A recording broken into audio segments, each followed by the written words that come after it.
Dans la capitale Harare, nombreux sont ceux désespérés comme Calisto Jonkouya.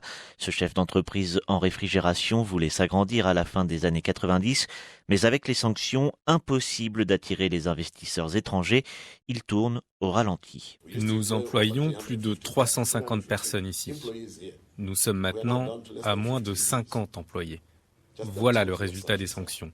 Nous avions l'habitude de former des mécaniciens frigorifiques et tous les mécaniciens frigorifiques que nous avons formés, soit bien plus de 300, ont quitté le pays et travaillent ailleurs, à l'étranger. Toute l'économie est touchée, le travail manque partout. Ce commerçant, interrogé par l'AFP, s'en remet au ciel. Ces sanctions nous ont affaiblis et on travaille moins à cause d'elles. Ils souhaitent nous voir souffrir. Mais Dieu ne nous abandonnera pas. À cause de l'embargo, le Zimbabwe ne reçoit aucun dollar du Fonds monétaire international. L'aide du FMI est suspendue, malgré les prêches successifs à la tribune de l'ONU. Les sanctions économiques illégales imposées au Zimbabwe par les États-Unis et l'Union européenne violent les principes fondamentaux de la Charte des Nations Unies.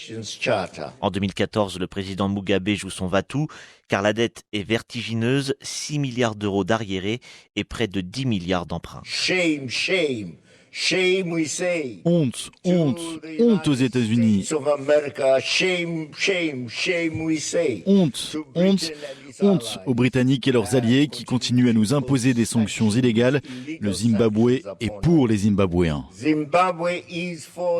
Un pays pas vraiment tourné vers son peuple. Pourtant, au Zimbabwe, il n'y a pas d'opposition. C'est la règle du parti unique qui fait foi. Le président est en même temps chef de l'État et chef du gouvernement. Dans le pays, les tâches quotidiennes sont un parcours du combattant. Trouver de l'essence, aller chez le docteur ou simplement manger est difficile. Alors, régulièrement, des manifestations ont lieu devant l'ambassade des États-Unis.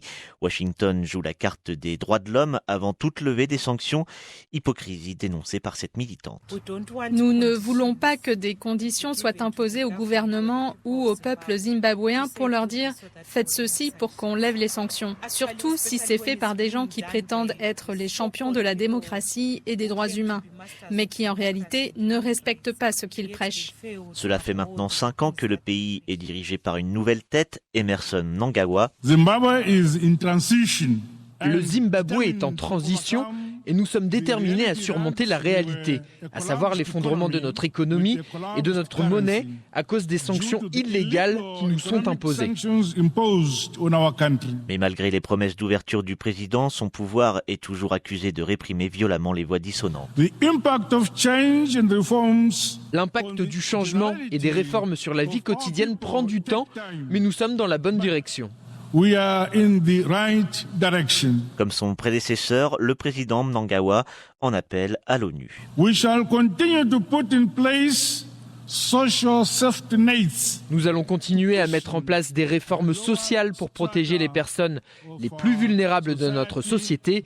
Ces accomplissements se font malgré les sanctions économiques illégales qui continuent de nous frapper. Appel soutenu par les pays voisins comme l'Afrique du Sud, mais aux États-Unis, sanctionner le Zimbabwe est devenu une loi. Pour toute modification, il faudra passer en amont par un vote du Congrès.